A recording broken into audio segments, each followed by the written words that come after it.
자, 이게 좀 어려울 수밖에 없는 이유가 있어요, 이게. 왜냐면, 그래서 앞에는 분명히 여러분들한테 필요한 부분을 정보를 주거든요. 근데 중간에가 갑자기 좀 일반적인 설명이 아닌 예시 부분으로 막 넘어가다 보니까 이게, 갑자기 일반적인 주제를, 일반적인 그 주제를 뒤에서 도출하려고 그러니까 뭔가 좀 헷갈리는 거예요. 자, 그런데 이제 일단 여기에서 우리가 봐야 될 것 중에, novelty란 단어 있어요, novelty. 우리가 잘 알고 있는 이 노블이란 단어의 명사형이에요. 노블은 소설이라는 의미도 있지만 우리가 여러 번 했지만 새로운이란 뜻이에요. 노블티는 그러니까 새로움이야. 그다음 prefer라는 단어죠. prefer. 뭔가를 선호하다라는 이 단어의 명사 형태, preference.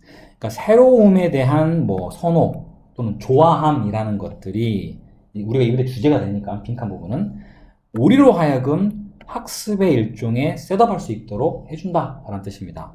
어떠한 방식으로 관심을 디렉팅 뭔가를 뭐 조절하고 그 다음에 자극을 제공하고 무엇에 발달되어가는 인지적 시스템 말 그대로 두뇌 여기에 그리고 마지막으로 뭔가 흥미로워하고 실험하는 그런 행동들을 feed란 단어가 내가 갑자기 뒤로 가버렸지 이러려는 기획이 아니었는데 feed 우리가 알고 있는 먹이를 주다는 뜻이 있죠.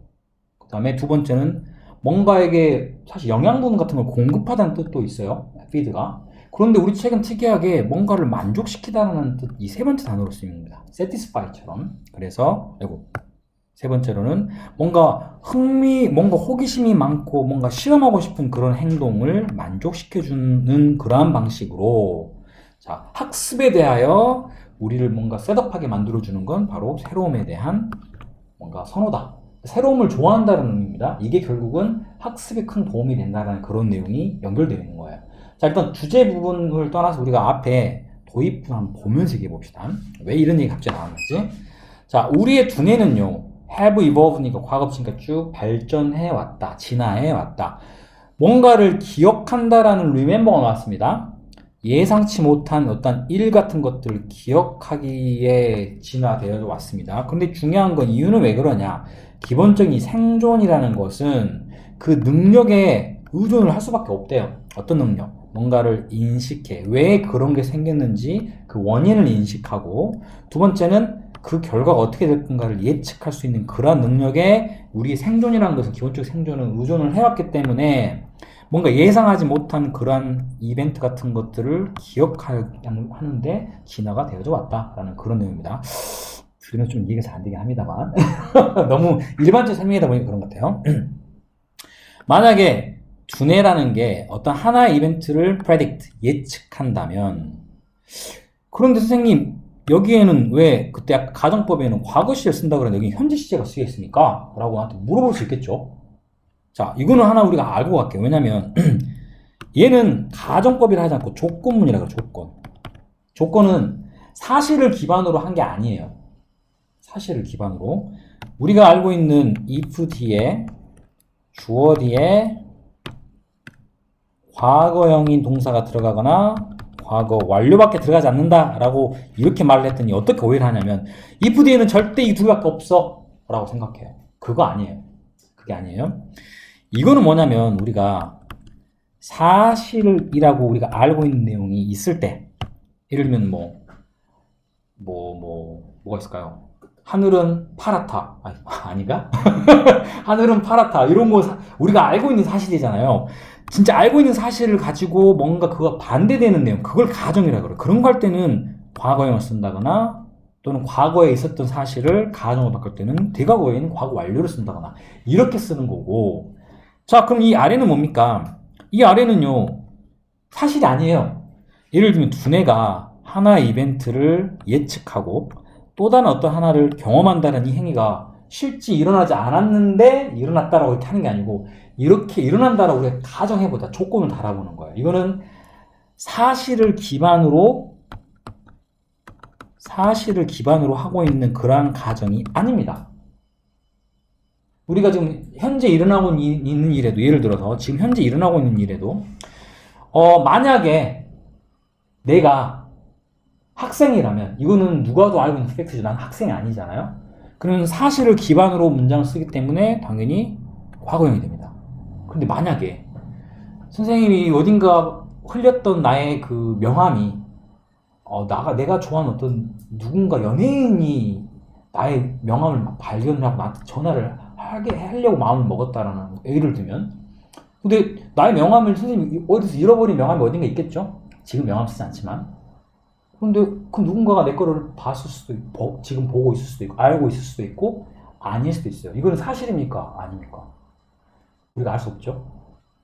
현재 내가 시제를 얘기하고 있지만, 방금 전에 내가 만약에 학생이라면 이런 말은 확실한 사실이지만, 예를 들면 연예인 누구 씨가 지금 만약에 나의 전화번호를 알고 있어. 나한테 전화를 걸기 원한다면, 영어 관련돼서 상담을 한다던가, 누가 알 수 없지만, 말도 안 되는 얘기예요. 지금 억지하는 거 알죠? 그런데 중요한 건, 그거는 그러면 거짓말입니까?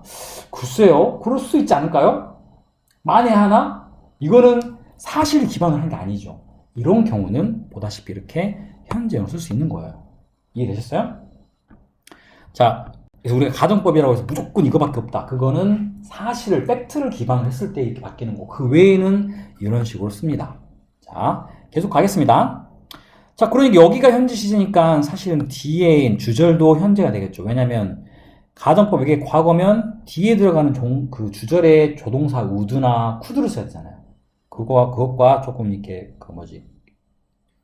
그 페어를 이룬다고 생각하시면 됩니다. 그러니까 만약에 두뇌가 어떤 하나의 이벤트를 예측을 하고 그 다음에 또 다른 어떤 이벤트를 경험을 만약 한다면, 자, 이 글에 쓰시면 unusual이 있습니다. 얘는 위에 나와 있는 뭔가 예상치 못한 것과 관련이 있죠. 뭔가 특이함? 좀 뭔가 usual이라는 단어가 일반적인 보통이라는 뜻이잖아요. 그죠? unusual은 평범하지 않음이에요. NES가 붙으면 이게 명사니까 평범하지 않음. 근데 여기서 갑자기 평범하지 않음이라는 게 문맥상에 나올 수가 없죠. 이때 평범하지 않음은 우리가 보통 예상하고 알고 있는 그런 일반적인 일이 아닌 예측이 하지 못했던 어떤 그러한 걸 말하겠습니다. 자, 이해되셨어요? 그러니까 모든 글은 있는 사전적인 의미를 그대로 쓰시면 안 되고 글의 앞과 뒤에 연결했을 때 어떻게 쓰이느냐를 보는 게 중요합니다. 문맥은. 자, 이러한 뭔가 예측 못함이란 것은 특히나 흥미롭습니다. 그렇죠? 그리고 이 예측 못함이란 것은 결국 기록되어질 거다. 그에 따라서 어디에? 두뇌 속에. 그죠? 자, 이게 지금 중요한 이유는 이 unusualness가 우리 아까 지금 이제 결론을 알고 있으니까 이 novelty랑 관련이 있죠. 새로움. 왜? 기존에 본 적이 없는 거예요. 그래서 그런 부분들이 우리는 좋아하기 때문에 이러한 것들은 머릿속에 잘 기억이 된다라는 그런 내용을 지금 하고 싶은 거예요, 이 글은. 자, 일단 가겠습니다. 자, 신경학자이자, 그러네요. 지금 여기 엔드 나왔잖아요? 근데 얘하고 얘가 다른 사람이 아니에요. 한 사람이에요. 해수를 쓰다는 얘기는 신경학자이자 학교 선생님이라 해야겠네. 클래스룸 티처니까. 주디라는 이 사람은 has claimed, 주장을 해왔다. 뭐라고? 놀라움, 깜짝 놀람이죠. in classroom.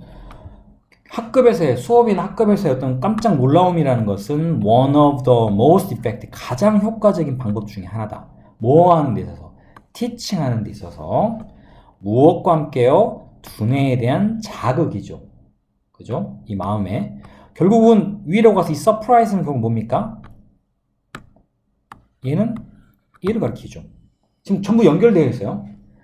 단어만 바꿨을 뿐입니다. 아까 말하는 예상치 못한 이벤트, 이건 뭔가 특이함 또는 놀라움, 전부 같은 겁니다. 그리고 마지막에 있는 novelty까지 전부 다 같은 겁니다. 자, 얘네들은 결국 가장 효과적인 방법이라는 얘기가 나왔고, 만약에 학생들이 노출이 되어진다면 무엇에? 새로운 경험들도 이 놀라움에 해당되는 부분이죠. 왜? 이전 해보지 못한 경험이니까. 자, 무엇을 통해서? demonstration은 뭔가의 설명 또는 이렇게 보여주는 거, 시연, 또는 뭘 통해서? 예상치 못한 enthusiasm, 뭘까요? 열정, 생각도 못한 거야. 누구의? 선생님이나 친구 또래들의 이런 걸 통해서 새로운 경험들을 노출된다면 그들은 결론은 뭘까? 조금 전에 말했던 이러한 새로움이나 예측치 못한 것들은 뭔가 효과적이랬죠. remember 하는 그런 부분과 관련돼 있고, 뒤에 넘어가니까. 자, 그 정보에 커넥트 된다는 것은 그걸 기억하거나 아까 말한 인코드 한다는 말과 관련될 겁니다. 기록에 담는다든가 머리에 입력한다라는 이러한 부분 이렇게 될 가능성이 훨씬 더 많다라는 뜻입니다. 자, 어떠한 정보냐? Information that follows 그 뒤에 따를 정보에 그러니까 기억을 새로운 어떤 상태로 주면 자극이 되니까 그것 때문에 더 기억할 수 있게 된다는 뜻이에요. 자, 윌리스라는 사람은 뭐라고 썼느냐? encouraging 여기 이 문장의 주어입니다. 동명사로. 당연히 내가 이 동명사를 주어라 썼던 이유는 동사와 수의 일치. 뭔가 장려한다라는 행위는 허용해준다는 뜻이에요. 뭐를요? 적극적인 발견. 교실에서 이 적극적인 발견도 뭔가 발견은 기존에 있던 걸 발견합니까? 새로운 걸 발견하죠. 새로움을. 이런 것들을 더 장려하는 그런 분위기는 학생들로 하여금 interact with 무엇과 상호 교류하다, 상호 작용할 수 있는 것을 허락해준다. 무엇? 새로운 정보에. 그런가 동시에 그것은 beyond는 뭔가를 넘어서는 겁니다. working memory는 뭐 일하는 기억? 이걸 넘어서서 to be processed, 처리되어집니다. 어디에? 프론털 로브가 있으면 어떤 의미인지 모르겠어요. 전두엽이 하는 역할 내가 알면 참 좋을 텐데 뭐 아무튼 뭐 기억할 때 학습할 때 필요한 부분이지 않을까라는 추측 정도만 여기에서 뭐가 된다? 처리되어진다. 그런데 아하 이 위치 나왔네요. 뒤에가 이 그 전두엽이란 것은 우리 어제 배웠었죠. be devoted to 무엇에 헌신하다. 원래는 어떻게 해야 되나? devote A to B예요. A를 B에 헌신시키다. 그런데 우리가 그때 이렇게 했었던 이유는 주어가 누군지 몰라요. 누가 A를 B 헌신시킨지는 우리가 알 수가 없잖아요. 그러다 보니까 자연스럽게 이 A가 앞으로 가고 그래서 B devoted 다음에 to까지 그리고 B가 뒤에 남아서 해석은 A는 B에 헌신하다. 이런 문장이 만들어지는 거예요.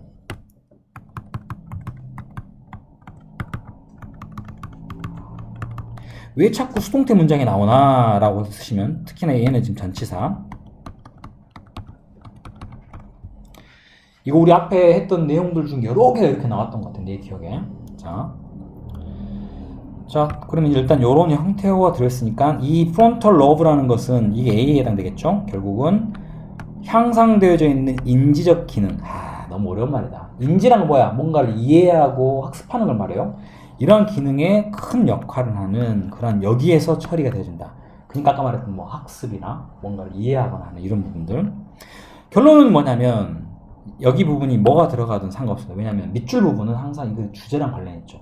지금 앞에 부분까지 쭉 봤을 때 여러분이 이 길이 어려웠던 이유가 뭐냐면 내용이 막 중간에 살이 여기저기 빠져나가 있어요. 하지만 결론은 새로운 거, unusualness, unexpected event 이러한 것들이 결국은 소위 여기서 말하는 뭐야 우리가 뭔가 advanced than cognitive functioning에 뭔가 큰 도움을 주겠죠. 왜? 그러려면은 이 frontal lobe에서 처리가 돼야 되는데 그걸 가능하게 해주는 것들이기 때문에 결국 뭔가 적극적인 디스커버리가 의미하는 뭐야? 새로운 걸 발견하는 거. 새로움으로 머리에 그 뭔가를 인지할 수 있는 그런 어떤 그 기능이 있는 이것에 큰 영향을 주기 때문에 그 말은 그런 것들로 우리가 학습하는 것들에 도움이 된다는 뜻이 되겠죠.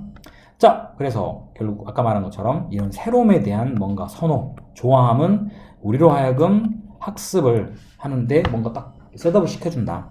방식은 관심을 조정하고 자극을 발달돼가는 우리 인지적 시스템 두뇌죠. 여기에 자극을 공급해주면 의하여 마지막으로는 아까 말한 호기심을 느끼고 실험할 수 있는 그런 환경을 만족시켜주는 이런 방식 등들로 라는 그런 답이 나옵니다. 좀 내용이 이상해요. 그죠? 결국은 이건 뭐야? 한마디로 뭔가를 특이한 거, 새로운 거 이런 것들을 기억하고 그것들을 하면 결국은 효과적으로 학습할 수 있다는 그런 내용이 되겠습니다. 자, 일단 한번 끊을게요.